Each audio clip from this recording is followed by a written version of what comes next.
Республика күні халқымыз үшін өте қымбат мереке. Ел егемендігін белгілеген декларация қабылданған ғой, білесіңдер ғой.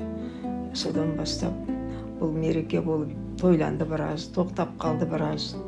Өткен жылы қазіргі мемлекет басшысы президент Қасым-Жомарт Кемелұлының ұсынысымен өткен жылы бірінші рет жақсы тойланды. Тараздың келешегі зор болсын деп тілеймін. Мереке көп болсын деп тілеймін. Мереке көптік етпейді. Өсіп келе жатқан өркендеріміз, жастарымыз білімді болсын, өсе берсін. Тараз бұдан да кеңейсін, гүлденсін. Айналайындар, осы ел үшін етіп жатқан еңбектерің нәтижелі болсын, жемісті болсын. Сіздерге де шын жүректен бақыт тілеймін.